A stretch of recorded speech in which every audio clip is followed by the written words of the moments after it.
Hello and welcome back to the Electrify Podcast. I am again Matt Teskey, and I'm again here with Joe Boris. So we've got a lot to talk about this week that always is electrified. There's always something new every week, but we always kind of circle around to tie it all together. We got some B2G stuff to talk about this week. We've got more manufacturers coming out with some great products. There's a big buzz about IPOs and getting money in the electric space. So who's next? But honestly, Joe, I think the place to start off is how's your week been? Well, I'm glad you asked, Matt. So for those of you who follow the news, last week was kind of interesting here in Chicago.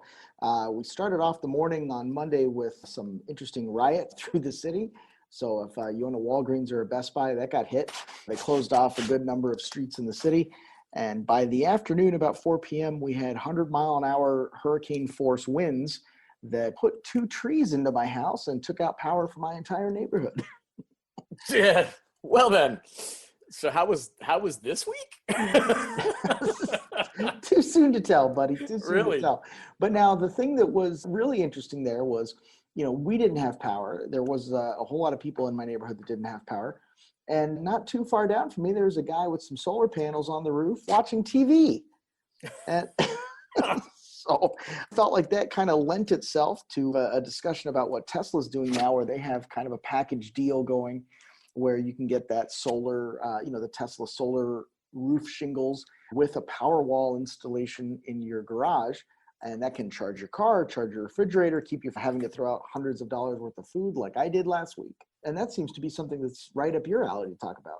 I heard about derecho. I heard that it was a crazy storm. I heard that, a lot of corn crops were destroyed. But then you start hearing about going from, rural to urban. You start thinking about what's happening in California with wildfires, is what happens when all of a sudden, hey, there's no power, and what can cause those things. And when you see it, like you said, oh, my neighbor, he's watching TV and I'm not, and I got to throw out some food, right? It's that real tangible thing of, so this is actually something I could have avoided somehow. And it all comes down to how you use electricity. And it's pretty cool what Tesla's offering with solar and allowing you to store energy at home with their power walls. It's pretty cool.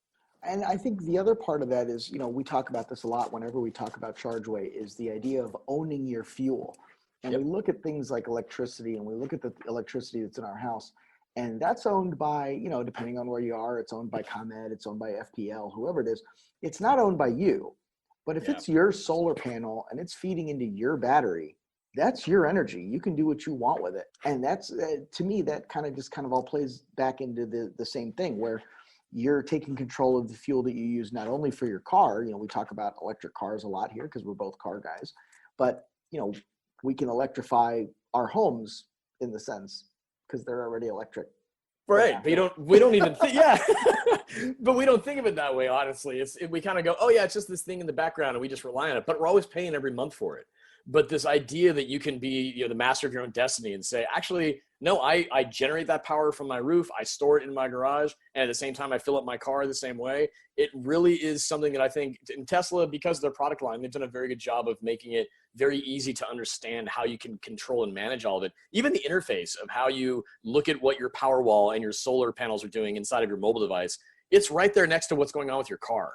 So they've really done a good job of making that feel like a harmonious thing, and for the utilities that are, having issues with like derecho and others that have occurred, how do they kind of bring themselves into that same place where they can support these types of systems? Companies like Tesla are opening the gateway for, you are the master of your fuel. You can make it at home, store it at home, and drive on it. And I think that more people are going to start experiencing things like you just saw firsthand on your street, that it's going to make them ask questions and do some homework on what they could do for themselves. We talk about Tesla accelerating the conversation, and we've talked about accelerating the industry. Companies like ComEd that we have out here in the Midwest, I have seen them do rebates and other kind of deals for in-home chargers. If I had an in-home charger and I had, let's say, a Leaf that did car-to-grid power, would that be something that would work like this, or is that a totally different animal? It's a little different only because of how the car communicates with the grid. The Nissan Leaf is one of the vehicles that has the blue fast charging connector. It's called CHAdeMO traditionally. Mm-hmm. That is capable of transferring energy both into the vehicle, and the vehicle can transfer it out. And so Japan, when they developed this, they've been focusing on that a lot. And they've been doing a lot of case studies around how they can actually show that a vehicle could be your basically backup power. And so if you have a full battery inside your vehicle and the power goes out, if you have the right connector, you can basically hook up to your car and power your home. But as of right now, it's not something that's in practice here in the United States. And frankly, the connector that's being utilized by North American car manufacturers, the green connector for fast charging and standard charging, it doesn't offer the same communication between the car and the grid.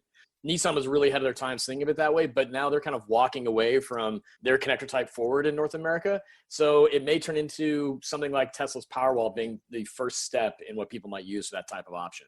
Yeah. So. Now the Powerwall, you can really only use that with a Tesla vehicle. You can't really use that with for example, a Mach-E or something else that's on CCS. Oh, no, the Powerwall is just a gigantic battery. I mean, the beauty of it is you could have a Tesla Powerwall and a solar system powering that Tesla Powerwall, but you could own another EV, and that Powerwall is basically just connecting then to what the power is at your home. So if you had a green level 2 connector for your Ford Mach-E, technically, yes, you could power that off of energy stored on a Tesla Powerwall. The Powerwall is just a gigantic battery branded as Tesla. But the size of those batteries for the Powerwall, they're not near as robust as what's inside your car, which is why the car offers a unique opportunity to basically have a lot of backup storage if you needed it.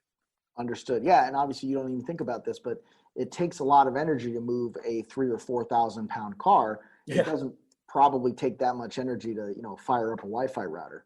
Oh, totally. I mean, the Powerwalls themselves, they have a version 1 and version 2. The size of how much energy they store is around a tenth the size of an actual like Tesla Model S vehicle battery.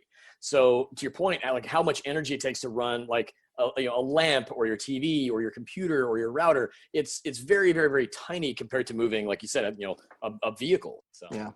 Well, the next time we talk about this, which probably will be sooner than later, thanks to climate change, it's not funny.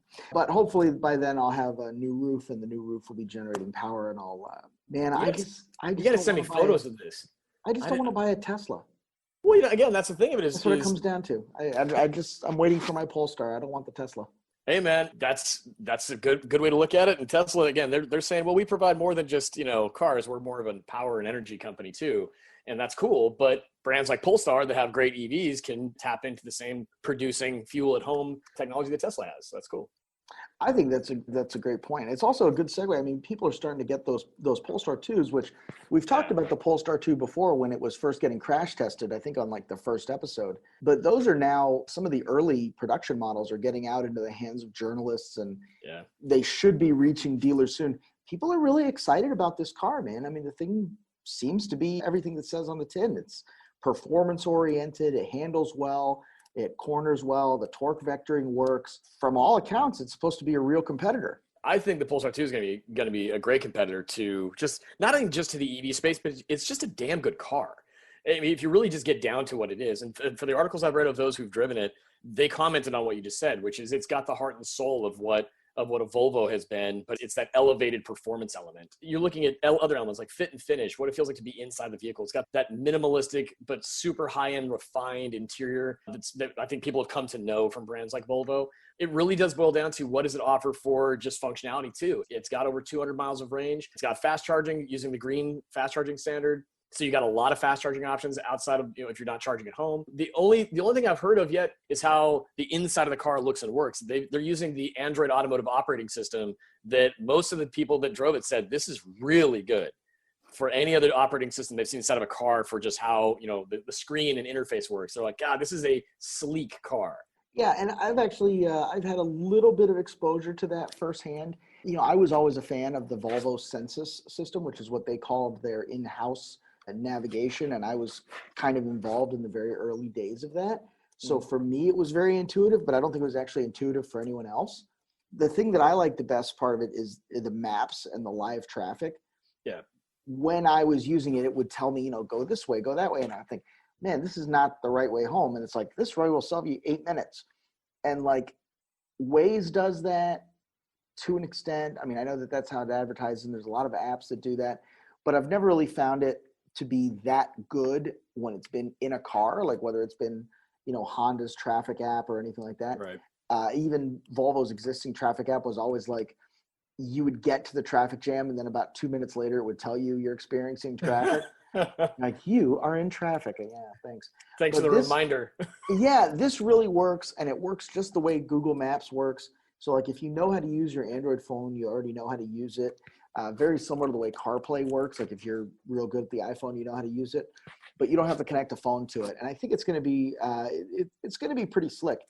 The thing that I want to experience the most is there's never really been a factory Volvo hot rod, like even the S60R didn't have that like adjustable suspension and that torque vectoring that this car is going to have.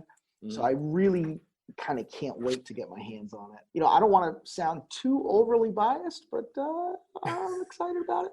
Oh, come on. You can let your passion show through. I think that when I first heard it announced and when you started seeing just how the vehicle was designed, the beauty of what they did is they didn't say, here's this concept of what we think we could pull off with an EV, right? And they had the Polestar 1 and then the Polestar 2 being the pure electric. And I think what they proved is that the model of saying, we're going to produce this car exactly as you see it, and it's going to be built using the methodologies we know from manufacturing, but it's going to have tech in it. It's going to make it a really enjoyable experience. They've pulled that off from what I've been reading from the journalists who've first driven it. And to me, that's a step in the direction that brands need to find. Yeah, and I think the idea that you can have an EV and make that sporty and kind of put that in line with the Audis and the BMWs and have it be a direct competitor to them on its own merit, not necessarily on the merits of it being electric versus ICE, but just like put this thing on a track. You know, look at the slalom time, look at the 0 to 60 time. This is right there where, you know, a car like the Model 3, some guys have really gotten their Model 3s to move, but for the most part, it's a straight line kind of car, you know. I mean, you wouldn't necessarily take it on a track with a Porsche Cayman, but certainly a drag strip, it'd be the first place you take it.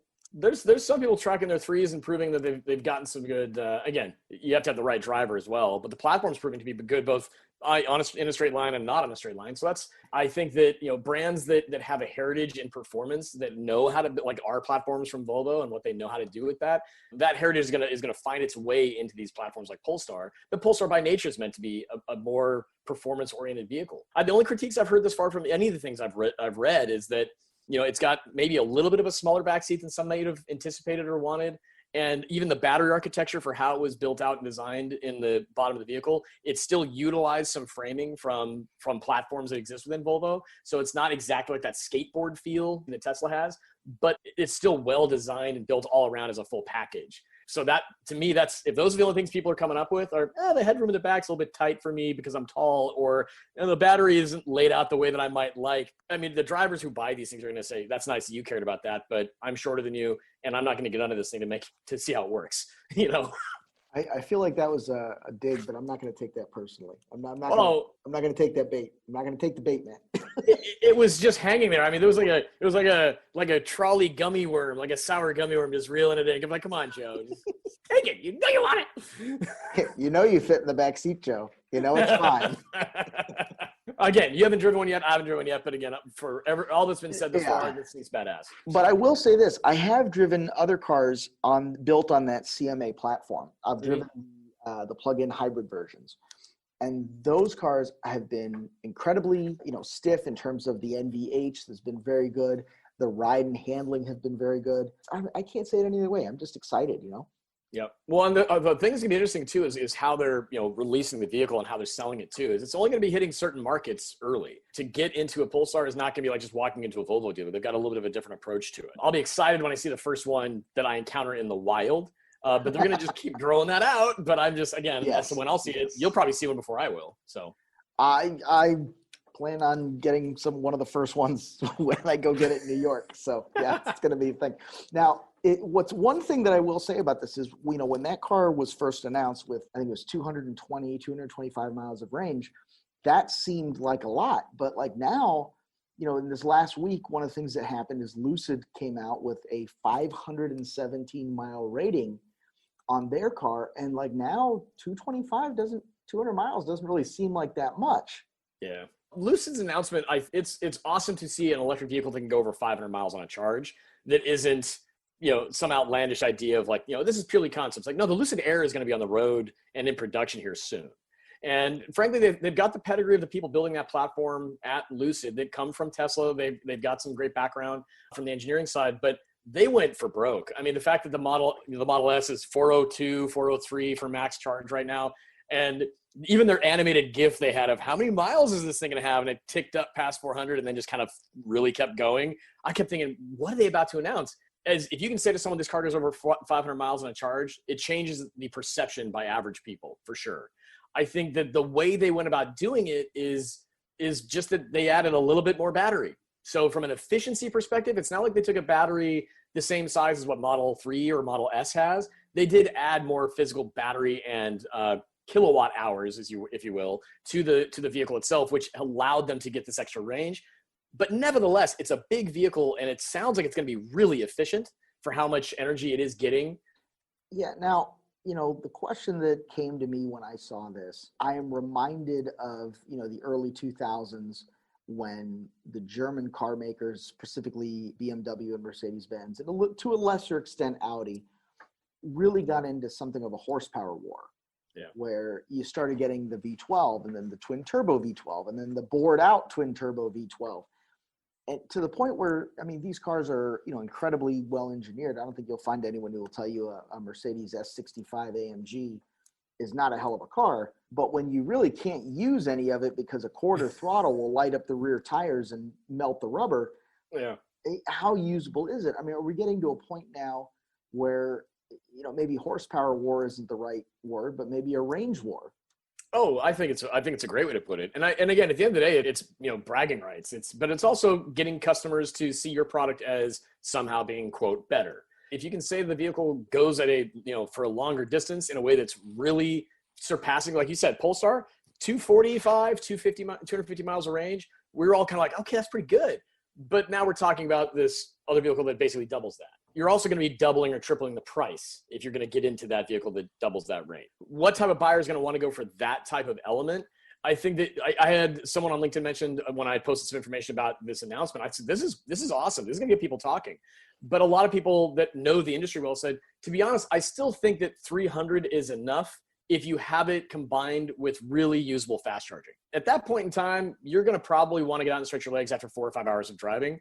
And if that means you're only taking 15 to 20 minutes to fill up, it's really not going to make much of a difference to you. The people that want that additional 200 miles of range, well, right now they're going to have to pay for it. They're going to love it, but it may not make that much of a difference to most people from a usability perspective in the long run, but we'll see. Do you feel like we're having this conversation like we did when the Lucid was first announced?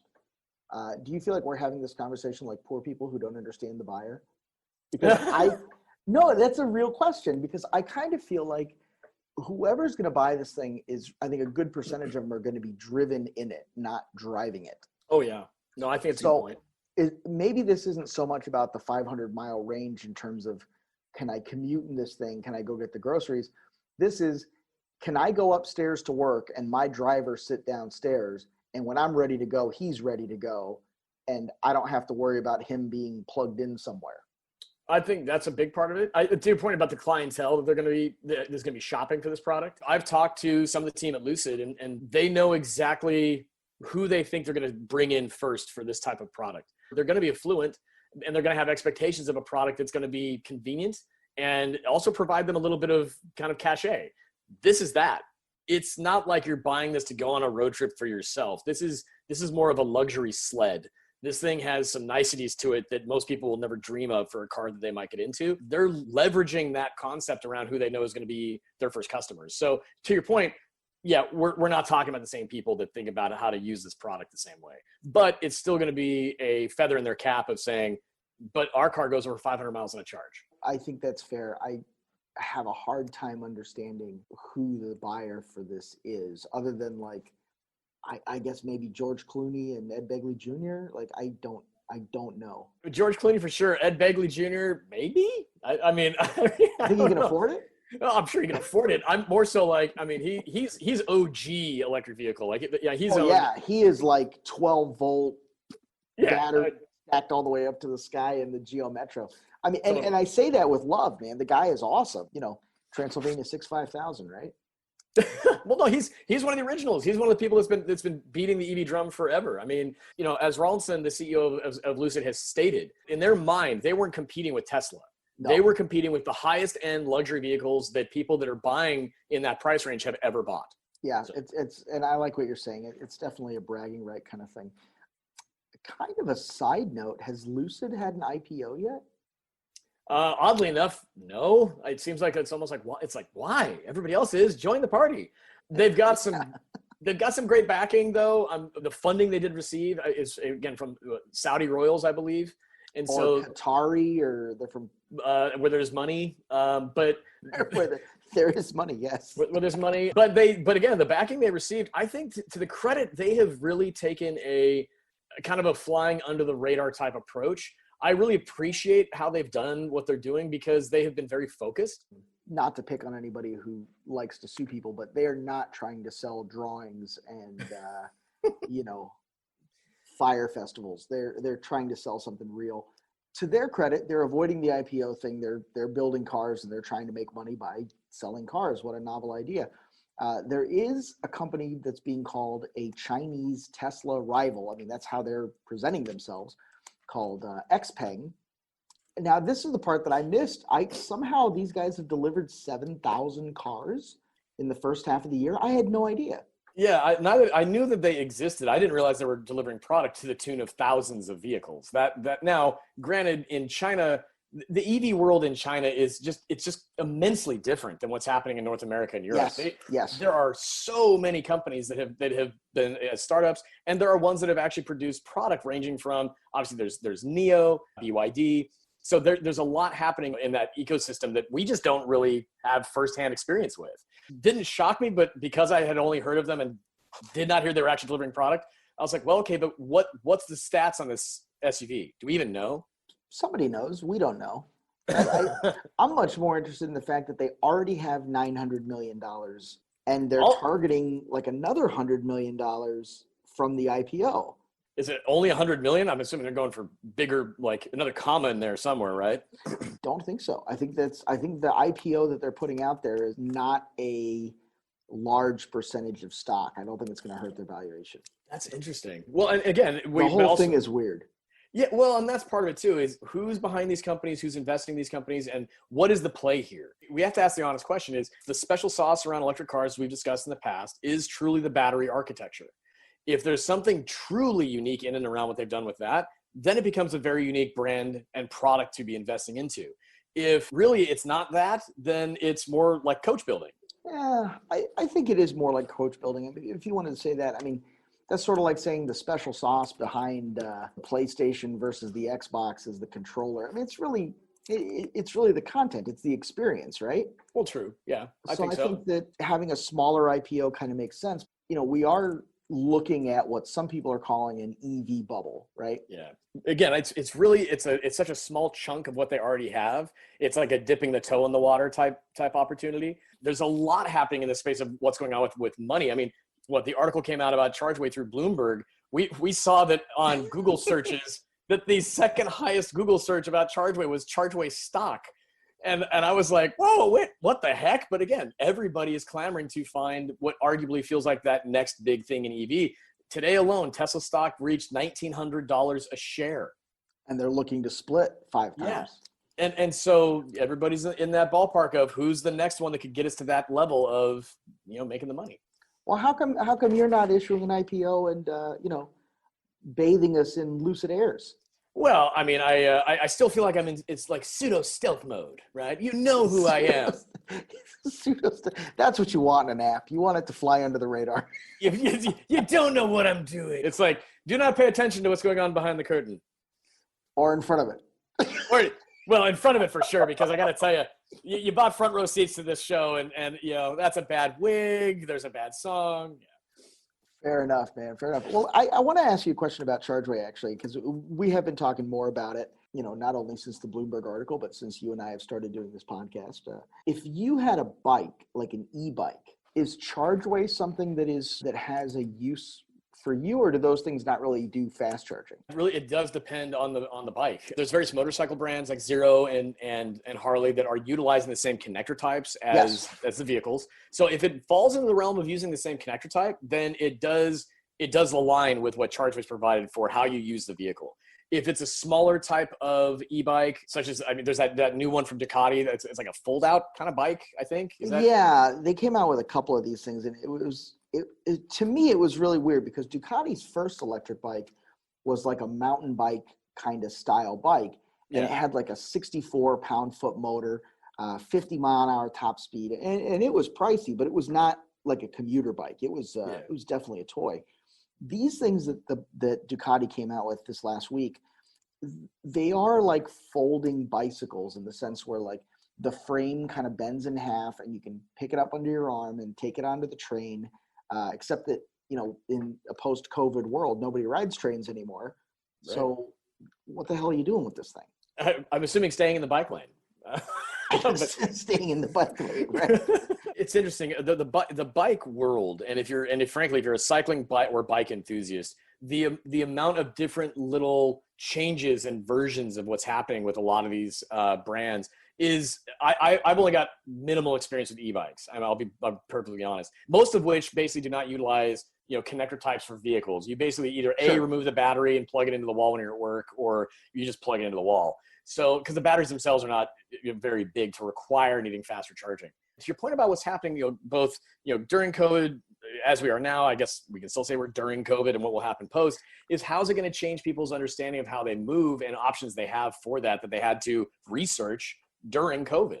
In the same way we're talking about at your house, you can own your energy. How are there new modes of transportation that are electrified where you can have a better, like, individualized mobility experience because of electrification? I hear you. And I think when you say these bikes, I think we're talking about, you know, specifically like e-bikes and electric bikes. These little Ducatis are thousands of dollars, man. Yeah. I mean, don't get me wrong. They look awesome. They are well built. The welds look good. The components are ultra high end. I just think it's kind of a product that, if it had come out 6 months ago, would have made a lot more sense. In fairness, was this product in development ahead of everything we're now facing? Probably, you know? Yeah. Then there's still that brand cachet that comes with it. I mean, Ducati's a badass brand. And are you willing to fork over that extra coin to have that product compared to something else that might be a little bit cheaper? I wonder if it's a market difference. Like, I think when you look at Europe, when you look at the UK, which is not a part of Europe anymore because 2020 is insane. Yep. But when you look at Europe and the UK, you have smaller apartments, you have more dense urban spaces.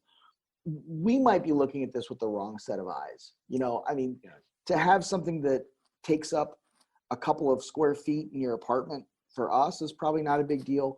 For someone living in a 450 square foot apartment, the fact that this thing folds in half might be like a game changer. What we have for population density in the U.S. is nothing compared to places like Europe, right? I mean, you said it really well. And I think that this... Whoa. Let's not get ahead of ourselves. You just had a flash of genius on how you explain that moment.